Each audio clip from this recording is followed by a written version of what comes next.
Concept आली की sports tourism. मग स्पोर्ट्स टुरिझमचा अभ्यास सुरू केला आणि असं आम्ही आता कन्व्हिन्स झालोय आणि इन्क्रीजिंगली कन्व्हिन्स होतोय की जसे वेगवेगळे जिल्हे वेगवेगळ्या नावाने ओळखले जातात, मग सिंधुदुर्ग जिल्हा हा फक्त पर्यटनासाठी ओळखला जातो, तसं रत्नागिरी जिल्ह्याचं पोटेन्शियल स्पोर्ट्स टुरिझमच्या दृष्टीने ओळख निर्माण करण्याचं आहे. आणि काही काही आकडे मी नेहमी पत्रकार परिषदेमध्ये देण्याचा प्रयत्न करतो. 16 लाख लोकसंख्या असलेला आपला जिल्हा आहे आणि सायकलिंगच्या बाबतीमध्ये म्हणायचं झालं तर आपल्या जिल्ह्यामध्ये 25 सुपर रेडोनियर्स आहेत. सुपर रेडोनियर्स म्हणजे 200 किलोमीटर, 300 किलोमीटर, 400 किलोमीटर आणि 600 किलोमीटरचं जे अंतर आहे ते एका टाइम बाउंड वेळेमध्ये पूर्ण करायचं असतं. माझ्या बाजूला डॉक्टर नितीन बसले, महेशजी सावंत आहेत, हे दोघेही सुपर रेडोनियर आहेत आणि यांनी पाटण, हुबळी इथे जाऊन ह्या 40 तासात 600 किलोमीटर अंतर पार केलेलं आहे. असे 25 पेक्षा जास्त जण, माझ्यामध्ये जास्तच आहेत 25 पेक्षा, रत्नागिरी जिल्ह्यामध्ये आहेत. म्हणजे दापोलीमध्ये आहेत, चिपळूणमध्ये आहेत, रत्नागिरी शहरामध्ये तर जवळपास 12 जण आहेत. आपले मृत्युंजय खातू सर तेही सुपर रेडोनियर आहेत. तर त्यामुळे कुठेतरी हे स्पोर्ट्सचा जो अवेअरनेस आहे हा पोस्ट कोविड वाढायला लागला आहे. पण तो लिव्हरेज आपल्याला कशा पद्धतीने करता येईल असे बरेच विचार चालू होते.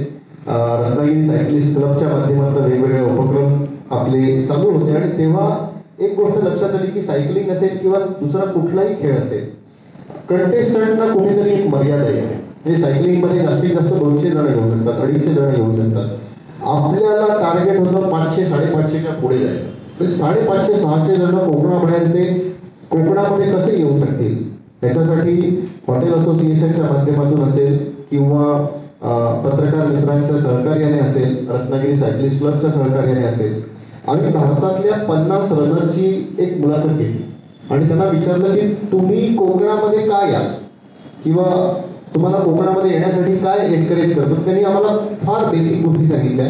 त्या म्हणाल्या, म्हणजे त्या सगळ्यांचा एक जो क्रक्स होता तो असा होता की कोकणामध्ये जेव्हा कधी मॅरेथॉन झाली तेव्हा 6 महिने आधी डिक्लेअर झाले का? आमचं उत्तर होतं नाही, 6 महिने आधी कधी डिक्लेअर केली नाही आम्ही मॅरेथॉन. त्यामुळे ते पहिल्यांदा करा. दुसरं, तुमचा रूट अतिशय चांगला ठेवा जो कंटिन्युअस वन वे रूट असेल.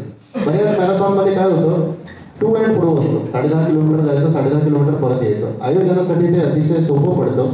पण कुठेतरी तुम्हाला जर कोकणाचं पॅकेजिंग करायचं आहे तर तुम्ही 21 किलोमीटरचा नवीन रूट द्या संपूर्ण. मग आपण त्या दृष्टीने विचार सुरू केला. तिसरी गोष्ट त्यांनी अशी सांगितली की ज्या जगभरातल्या टॉप 10 मॅरेथॉन होतात त्याच्यामध्ये काही सुविधा दिल्या जातात खेळाडूंना. उदाहरणार्थ त्यांचा जो रनिंग नंबर असतो तो रनिंग नंबर त्यांना मिळाल्यावर त्याचा फोटो काढला जातो धावत असताना आणि optical character recognition method OCR मेथडने ते जे धावलेले धावपटू असतात त्यांचे फोटोज 24 ते 48 तासात आयोजकांच्या वेबसाईटवरती अपलोड केले जातात. आणि ही फार मोठी इंडस्ट्री आहे. म्हणजे आकड्यांच्या भाषेत बोलायचं झालं तर दर रविवारी किमान 4 ते 5 मॅरेथॉन कुठे ना कुठेतरी महाराष्ट्र गोवा असं आपण आकड्यांच्या भाषेत बोलूया. आणि तिथे ही एक अपॉर्च्युनिटी आहे. म्हणजे ही एक वेगळी इंडस्ट्री आहे की जे काढलेले फोटो आहे, म्हणजे फोटोग्राफर टीम तर फोटो काढते, फोटो काढल्यानंतर त्या फोटोचं टॅगिंग त्या पर्टिक्युलर धावपटूला करणं आणि त्याने तो टॅग नंबर दुसऱ्या दिवशी वेबसाईटवर टाकला की त्याला त्याचेच फोटो दिसणं, ही एक मोठी इंडस्ट्री मुंबई पुण्यामध्ये आहे. तर मग अशा पद्धतीने आम्हाला आमचे फोटो पाहिजेत असं त्यांनी रिक्वेस्ट केली. म्हटलं ठीक आहे, हा तिसरा मुद्दा आपण त्याच्यावर आपण कशा पद्धतीने काम करता येईल ते बघूया. चौथं म्हणजे एज कॅटेगरी पाहिजेत आणि एज कॅटेगरीमध्ये कॅश प्राईज पाहिजे असे मुद्दे त्यांच्याकडनं आले. तोही आम्ही मुद्दा लक्षात घेतला की काय करता येईल ह्याच्यावर आपण नक्की प्रयत्न करूया. आणि 5व्या मुद्द्यामध्ये त्यांनी सांगितलं की हायड्रेशन आणि न्यूट्रिशन सपोर्ट अतिशय चांगला पाहिजे आम्हाला. दर 2 किलोमीटरवर किंवा 3 किलोमीटरवर कोणीतरी पाणी विचारतोय अशी सुविधा असली पाहिजे. तेव्हा आम्हाला कुठे ना कुठेतरी एनकरेजमेंट मिळते की आम्ही तिथे जाऊ आणि धावू. या सगळ्या गोष्टी ऐकल्यानंतर मग थोडं आम्ही कन्व्हिन्स झालो की हे सोपं काम नाही. म्हणजे बऱ्याचदा आम्ही सगळेजण एकत्र बसतो तेव्हा असं म्हटलं जातं की हे एक लग्न कार्यच आहे आणि आम्ही सगळे आयोजक हे वधूपित्याच्या भूमिकेमध्ये आहोत की अनेक जण येणार आहेत आणि अनेक जणांच्या अनेक अपेक्षा कोकणाकडनं आहेत आणि त्या व्यवस्थित पद्धतीने आम्ही कन्व्हिन्स असू अशा पद्धतीने पूर्ण करण्याचा आपला प्रयत्न आहे. आणि हे अगदी आता मी डिसेंबर 22चा उल्लेख केला जेव्हा आम्ही हे सगळं ठरवण्याच्या बेतात होतो. आमचं लक्षात आलं की हे एका महिन्याचं काम नाही. हे आपल्याला वेगवेगळ्या भारतातल्या मॅरेथॉनमध्ये जाऊन आपण लक्षात घेतलं पाहिजे ते कसं ऑर्गनाईज होतं. थोडक्यात एक आपला परावतीचा शब्द आहे रत्नागिरीतला. आम्ही म्हटलं की दर आठवड्याला मॅरेथॉन होते ना, मग मॅरेथॉनला आपण आठवडा बाजार म्हणू. आणि आम्ही बघायला सुरुवात केली की दर आठवड्याचा आठवडा बाजार कुठे आहे. मग कधीतरी साताऱ्याला आठवडा बाजार होता, कधीतरी मुंबईला आठवडा बाजार होता, कधी नाशिकमध्ये होता. अशा सर्व ठिकाणी डॉक्टर सनकर असतील, सुहासजी असतील, कौस्तुभजी असतील, स्वतः तावडे साहेब सगळीकडे फिरतातच. त्याचप्रमाणे महेश सावंत असतील आणि RCCचे इतर मेंबर्स, स्वतः आशिष पावसकर इथे बसलेले आहेत जे कित्येक मॅरेथॉनमध्ये सहभागी झालेले आहेत. हे सर्व मेंबर्स तिथे जायला लागले आणि त्या मेंबर्सशी इंटरॅक्ट करायला लागले.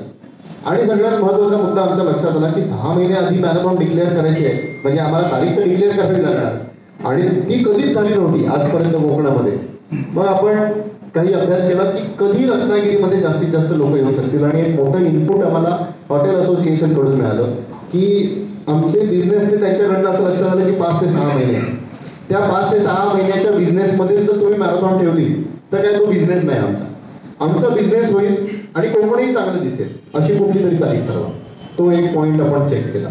दुसरा विषय लक्षात असा आणण्याचा आम्ही प्रयत्न केला की कधी लोक येऊ शकतील, तर अशी कुठली मॅरेथॉन त्याच्या जवळपास आहे की इथे धावल्यामुळे मॅरेथॉनपटूंना ती मॅरेथॉन धावण्याचा फायदा होईल.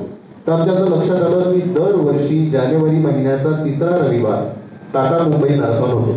तो कधीही बदलत नाही. 3रा रविवार सेम क्लायमेट आहे एक्झॅक्टली मुंबईचं, पण तिथे 55,000 लोक पार्टिसिपेट होतात. अगदी अख्खी दादरच्या पुढची जी सेंट्रल साऊथ मुंबई आपण ज्याला म्हणतो ती बंद होते. वांद्रा वरळी सीलिंग सगळ्या वाहनांसाठी बंद असतो. रात्री 1 ते 4 ज्या रेल्वे गाड्या चालू असतात त्या बंद असतात. रेल्वेच्या गाड्या त्या रात्री चालू राहतात का, तर वेगवेगळ्या भागातनं मॅरेथॉनचे धावपटू तिथे पोहोचावे. आणि एक वेगळं ॲटमॉस्फिअर त्या टाटा मुंबई मॅरेथॉनमुळे होतं. संपूर्ण मरीन ड्राईव्ह बंद असतो, फक्त आणि फक्त धावपटू तिथे असतात. पण ही सिच्युएशन म्हणजे तो थोडक्यात कुंभमेळा आहे मॅरेथॉनचा. पण मॅरेथॉनचा कुंभमेळा जर 3ऱ्या रविवारी आहे तर बऱ्याचदा त्या कुंभमेळ्याला का जातात सगळेजण. तर मागच्या वर्षी मी गेलोय आणि 21 किलोमीटरचं अंतर समजा 2 तास 50 मिनिटात पार केलंय. तर या वर्षी मी त्या पुन्हा कुंभमेळ्याला जाणार आणि एक वार्षिक परीक्षेसारखं त्याला ट्रीट केलं जातं. या वर्षी मी 2 तास 30 मिनिटात पूर्ण करेन आणि पर्सनल बेस्टचं कुठेतरी कंपॅरिझन होतं. मुंबईतल्या लोकांना याचा फायदा होतो, पण मुंबई बाहेरचे राहणारे लोक आहेत, फॉर एक्झाम्पल पुण्यातले आहेत, नाशिकमधले आहेत, तिकडे प्रचंड थंडी असते आणि तिथून ते जेव्हा ह्युमिड वातावरणात जातात तेव्हा कुठेतरी तो पर्सनल बेस्ट त्यांचा मिस होतो. तर आम्ही अभ्यास करून असं आम्हाला वाटलं की ही एक चांगली अपॉर्च्युनिटी आहे आपल्यासाठी आणि आपण दरवर्षी जानेवारी महिन्याचा 1ला रविवार रत्नागिरीमध्ये कोकण कोस्टल मॅरेथॉन ऑर्गनाईज करूया. आपण